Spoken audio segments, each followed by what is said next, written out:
Chicken Scheme is a super cool programming language, and that is why in this video I want to give you a quick introduction to it. I'm gonna go over installation, usage, library installation, and also how to set up documentation for offline use. But first of all, what is Chicken Scheme? Chicken Scheme, as the name implies, is a compiler for the Scheme programming language. It supports R5RS and R7RS. Well, R7RS not fully yet, but work is in progress. And R5RS and R7RS are just standards for the Scheme programming language. And yeah, I mean, as you can see here, it's free, it's simple, it's portable, it's extensible, it's well documented, and maybe most important of all, actively supported. So there are people actually using it, which you can ask if you have problems. Yeah, I mean, it's simple. It only needs a C toolchain and GNU Make to install, and I'm gonna go over this in just a second.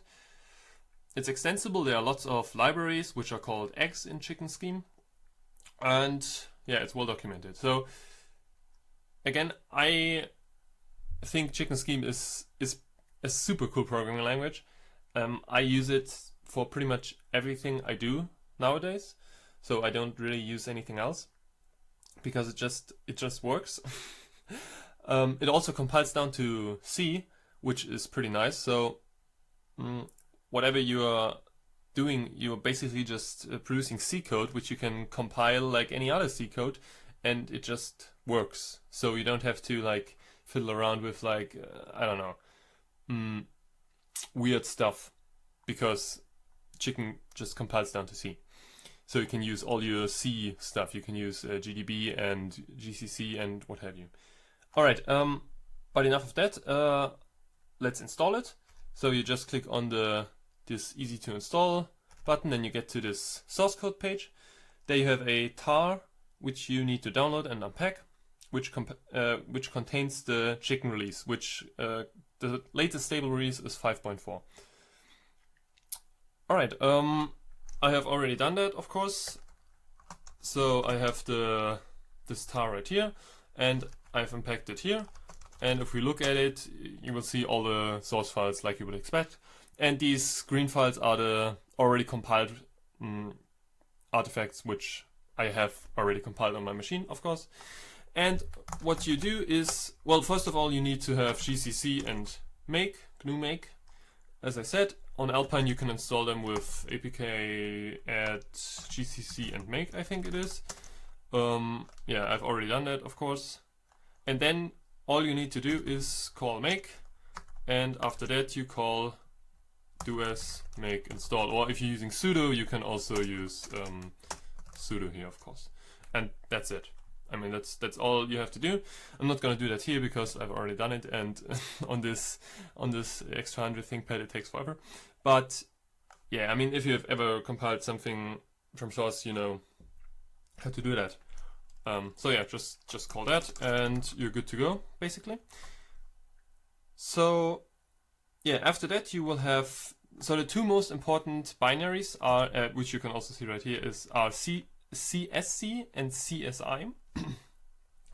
And they stand for, so CSI is the Chicken Scheme interpreter, and CSC is the Chicken Scheme compiler. And I'm gonna show you what they do now. So if you have ever used Scheme, you know, or Lisp for that matter, you know about the REPL. So the REPL is a program which there's a loop. It's the read, eval, print, and then loop. So, and that's exactly what CSI does. So if we call CSI, we get, well, first of all, this output, and then this prompt. And here we can now write scheme code, or Chicken Scheme code. So for example, we can write 2 + 2. And if we hit enter, it reads this expression, it evaluates it, it prints the output, and then it loops back to the first step. So it gives us another prompt. So yeah, pretty simple. And you can do any, like, you can just evaluate any scheme expression here. So we could define a function, hello, and this function doesn't take any arguments, and it prints hello, for example. and then if we call hello, it prints hello. Okay, pretty cool. One thing that's pretty annoying is you can't, if you just call CSI like that, you don't have any, like for example, I'm right now using the arrow keys, but it doesn't do anything, so you don't have history. You also can't go back, for example, like let's say we want to add a number here, we can't like left arrow back and stuff like that. So that's pretty annoying. And this output is also kind of, if you call this a lot, it's kind of distracting. So what I tend to do is I add the Q flag to quiet the output a bit. And I also call this entire program with rlwrap, which is a wrapper for readline, which gives you a bunch of nice stuff. For example, we can now use arrow keys to navigate, and we can add something here and stuff like that. And also we can use Control A and Control E for stuff, or we can control arrow keys or Control B, Control F and stuff like that. And we also have history, so we can, for example, press Control P to go back or Control M to go forward and stuff like that. So yeah, this is normally how I call CSI. And you can add this to your bash or C or what have you, of course. So yeah, so a hello world program in this chicken scheme interpreter is as simple as just print hello world. So this is a string, of course. This is a function or a procedure which prints the string to standard output, and yeah, it does what you would expect it to do. Pretty simple so far. Okay, so but you of course don't want to write your program in this CSI terminal REPL. What you want to have is like a source file. So we can of course do that. We'll call it hello.scm. So scm stands for scheme. And if we do that and we write here the same thing we wrote in the REPL and close it, we can then run this file in interpreted mode by specifying I think it's the S flag, yeah. And it will run the scheme code that's in this file. So, and if we change the file, for example, like this, and run it again, yeah. So it does what you would expect it to do. All right. And so far so good, but we're only interpreting scheme code up to now.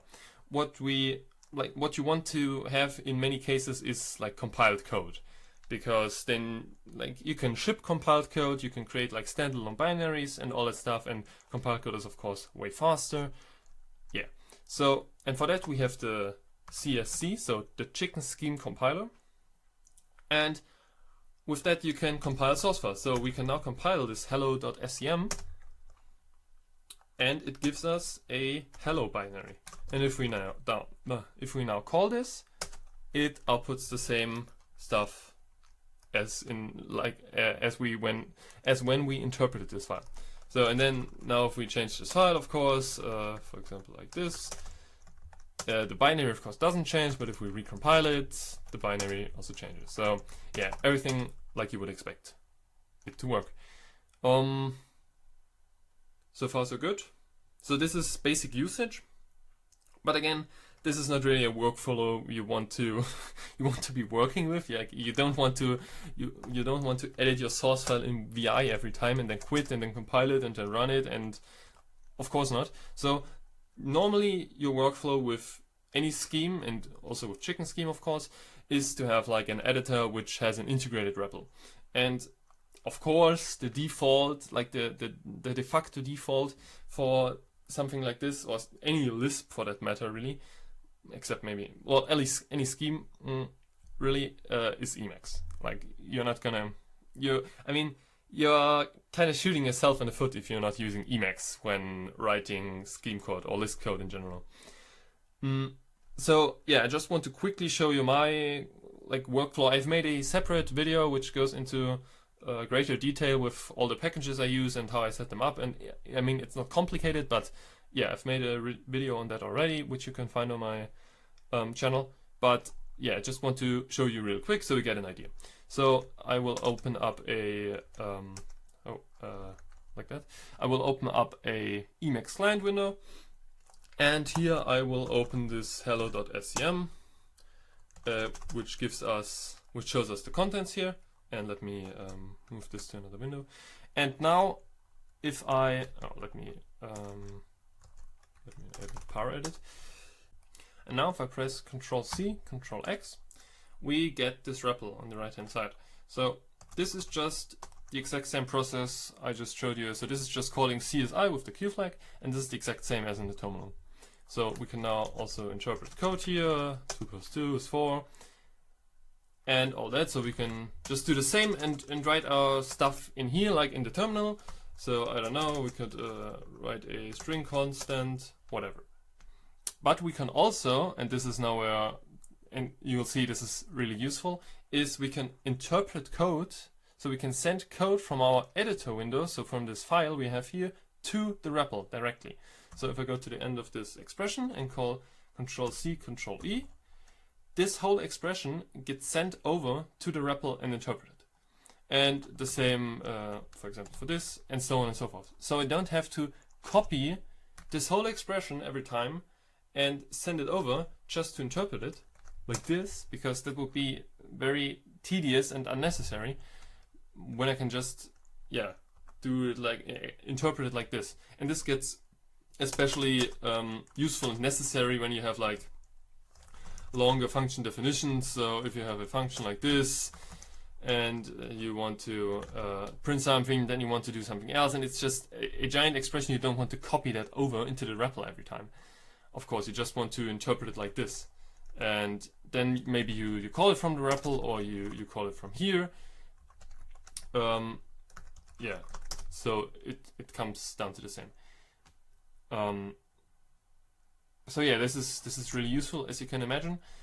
And you don't have to go to the end of the expression. There's also you can also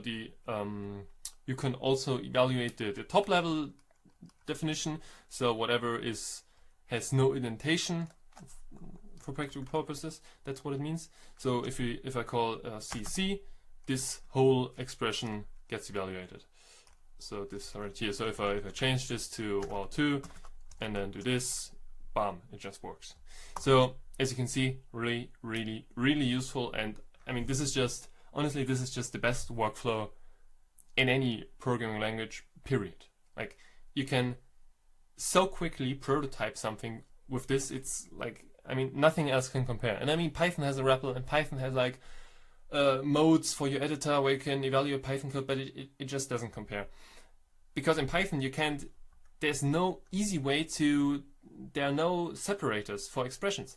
So in Python, if you write something like if whatever, and then do print something, like how can you, like, where should your cursor be? I mean, maybe, okay, top level definition, maybe that would work, because I mean, you have indentation in Python and stuff like that, but it just doesn't work the same as with a Lisp language like Scheme or like Chicken Scheme here. It's just not the same, and it just can't compare in my experience. So this really is the best. All right, so far so good. But in the real life, like in the real world, when you program something, you generally don't just want to program like Hello World programs, which print stuff. You want to use code other people have written, and which is not included in the standard library, which includes something like print and stuff like that, or plus. So what you want to have is, of course, libraries, and you want to be able to install them without like having to git clone and calling make every time or stuff like that. So, and Chicken Scheme, of course, allows you to do that because it has this program which is called chicken install. So this is just a binary, and if you call it like that, it doesn't do anything. And with that, you can install various chicken libraries. Again, chicken libraries are called eggs. Because I mean, chicken, eggs, you get the point. You get the joke. And if you go here to the X Unlimited page, or this X link right here, we get taken to this index page where it lists out all the chicken eggs which are available and which you can install with chicken install. So it really is as simple as calling chicken install and then the extension name or the library name. And yeah, again, here are lots and lots of libraries which you can install. Yeah, and one thing you have to add normally if you install, and I mean it's written right here as well, if you install chicken scheme as I have shown with make and then do as make install, it installs chicken scheme in user lib something, and of course as a normal user you don't have write permissions for that. So if you call chicken scheme, you'll get a permission denied. So you'll need to add the sudo flag or the s flag to elevate privileges, and normally it of course uses sudo, but you can tell it to use doas, and I'll show you in just a second. So one thing that I always want to have whenever I program anything is the UTF-8 egg, because by default Chicken 5 doesn't support UTF-8. Chicken 6 will support UTF-8, but Chicken 5 doesn't natively, so you'll need this UTF-8 egg. And if you import that, you'll just get Unicode support everywhere. So it just works automatically. So the way you do this is again with chicken install, then the sudo or s flag, and then the name of the egg you want to install. And since I don't have sudo installed here and I use doas, what I need to do is set the sudo environmental flag to doas, and then it just works. And I mean you can export that in your bash or C or whatever. Yeah, if I call that, it will fetch the source code and it will compile the UTF-8 egg. And this may take a second. I don't know why it compiled it again. I have it installed, I think, but yeah, I don't know. But yeah, as you can see, it calls it. I mean, what it does is it just fetches the source files from this repository, and then it just calls CSC and compiles them, and with some other flags. And yeah, so it's pretty simple, pretty straightforward. You can also see that the source files and everything else for this egg is located in this cache directory. So .cache/chicken install and then the egg name, and there you will find all the source files, which is also very useful. And I mean, in the video where I talk about my setup, so my project setup or development setup for Scheme or Chicken Scheme projects, I also mentioned that because sometimes you want to look into the source code of a library to see, okay, what is it actually doing and how is it doing it, and for that it's really useful to just have the source code, the source files in this cache directory. So yeah, this is really nice, I think. Yeah, so I might just cut now and be right back once this finishes. Alright, so the UTF-8 egg is done compiling and installing. So now if we call CSI again, and we'll do the rep CSIQ thing, we can now import this egg, or this module, or this extension, or this library, however you want to call it. But first I want to just show you what the problem is with not having UTF-8 support. So if we call string length on like a string, like that, it gives us back the length of the string. Okay, pretty self-explanatory. But if we now call it with a Unicode string, like a, which is not a ANSI string, we get back 2, which is of course false. But this is because UTF-8 encodes the a with 2 bytes, and string length doesn't know how to handle that. So it sees 2 bytes, it returns 2. So that's pretty annoying, and I mean you can't really work with that.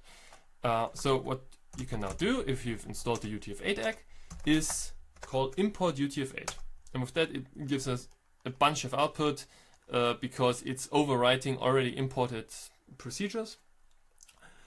But then if we call this again, we get back 1, which is of course correct. So yeah, pretty simple, and this works with everything. For example, write char, read char, display, print, with all this stuff. So everything now works as expected with Unicode strings. And this is of course another great feature of Scheme. I mean, in other languages you can't just add, or you can not as easily add Unicode support if the language itself doesn't support it. But with Scheme, all that is pretty easy and possible because the language is just so malleable, so formable. You can just do something like that as a library. All right, and you can of course import any other library. For example, what can I import? SRF1, for example. So SRF stands for scheme. Okay, I don't know what it stands for, but it's basically so the SRFIs are a way to formalize extensions to the scheme programming language. So in the SRFI 1, this is a specification for list procedures. So procedures about lists which are not in the scheme standard, but which you want to have most of the time. So for example, we now have something like take, and if we give it a list, A, B, C, D, take, I think like this, take 1, no, it's the other way around. So take, from this list we want to take 1, we get the first 1 elements, and if we take 2, yeah, okay. And we can do the same with like drop. All right, and these are not in the scheme standard, but in this SRFI1 library, which I imported. And you can do the same with any other library. And if you go to the X Unlimited index, you see all these X which you can install and then import. And of course, you can also write your own X. I mean, I've already done a video about a program I packaged as an egg and then installed. So that was FF. And if I import that, I get all these other loading messages, and then I can use my FF macro. Hello world 2 plus 2 is 2 plus 2. Wow. Alright, so yeah, this is just a string format macro I wrote. I mean, you can watch the videos on that. And yeah, it also just works, and I just had to import it. And you can also import multiple things at once, of course, like that, for example. Alright, but if you're programming something and you're new to the language and you're thinking, well, how do I do this and that? You of course don't know what to import, and you also don't know what the eggs have in them. So one way is to, of course, look at this index and then look at, for example, what SRF1, SRFI1, for example. Where is it? Hello, is it somewhere here? No, it's not that. Where is it? SRFI1. Okay. So you can click on that, and then you can read all about it. Introduction. So it's a list library with list procedures and stuff like that, and it has all this stuff, and you can read about them and see like examples and stuff like that, and that's all fine and good. But ideally, you want to have documentation offline, of course, because always having to have an internet connection just to look up what a function does is kind of annoying. And also with this, you can't really like search for a function. You can't really search for, okay, which egg has a take procedure because I want to take X elements from this list. Like, you can't do that.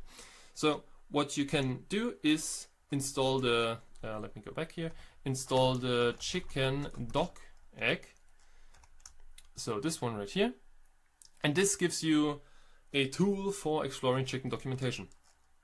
So again, you will have to let me exit that. We have to chicken install -s chicken doc and sudo equals this, and I won't do that now because I have already done it. And once you have done that, you need to download a tarball which includes a pre-built documentation. So there are tarballs available for Chicken 4, so this is the old stable release. Chicken 6, this is the upcoming stable release, and Chicken 5, which is the current release. And I mean, it says it right here. What you need to do is you need to switch to this directory, so like this. And then you need to get this tarball and untar it. So like this. And you need to, of course, if you don't have sudo installed, you need to replace sudo with doers. And yeah, this will get this tarball and unpack it. And I've already done that. Yeah, I've let me whatever. Ignore these. So you get this chicken doc directory, and if you look at in this, these are some cryptic files, and yeah, so this is not really meant for like reading, so this is not really human readable, but rather just necessary for chicken doc to work. So let's exit that. If we now call chicken doc without anything, we get this help page, and it lists out some examples. So we can now, for example, look up. We can now look up, for example, take, and we see all the matches, all the procedures which are called take, and in which modules they're located, or in which X. So we see this srfi1 take, which is what we've used just a second ago, but we also see takes in this sequences egg, or in this transducers egg, tree walkers egg, and so on and so forth. So yeah, if we now want to look at the srfi1 take, we can specify srfi1 and then take, and it will give us the documentation page for this take procedure. And the take and the drop procedure are grouped into one, because I mean obviously they are, because they kind of complement each other. And it tells you what take does. It gives you an example. This is the same example I just showed you a second ago, and what drop does. And yeah, some more examples, a bit more complex and stuff like that. So yeah, and some more notes. So this is just your normal documentation page like you would expect it to be, and which is also in the chicken eggs index. But of course with this you can find it easily and don't have to first find the egg you want to look up a procedure in. What can we now? We can also look at the string length. Oh yeah, we can now look up the string length procedure, but it, of course, in srfi1 there's no string length, so it gives us an error. But if we look it up without that, we see, alright, there's a string length in the scheme egg, and this is imported by default, so you don't really need to import that explicitly. And this is also the string length which we have used, or which I've used in just a second ago. And this srf152, there's also a string length, and yeah, it does something. But if we look up the scheme one, yeah, returns the number of characters in the given string. Alright, pretty straightforward. Okay, cool. And one last thing I want to show you, because this terminal stuff is cool and all, but yeah, I mean, you have to type in what you want to have every time, and it's kind of like, yeah, okay, and it works, and it's fine, and it's great, and you can use that, of course. And this is also necessary to have documentation in a editor like that. So if I do, I hope this works. Yeah, it should work. If I press Control C and Control D, yeah, it brings up, it does the same as in the terminal. So for print, for example, there are two matches. So there's one print in chicken base print, which we're using here, and there's also one of this Spock print thing. So yeah, you can also do the same here. And yeah, again, so you need this chicken doc to have like documentation in editor and whatnot. But something you can also use is to have documentation in your web browser, which is a bit more intuitive, and it's just a bit more comfortable, I found. And that is with the chickad egg. And you can again install that with chicken install as chickad and do sudo doers. And after you've installed it, you get the chickad binary, so chickad, and if you call it without anything, it gives you a help page, and it's a chicken doc server. So if you call serve, it will listen on port 8080 by default, and you can specify the port if you want to.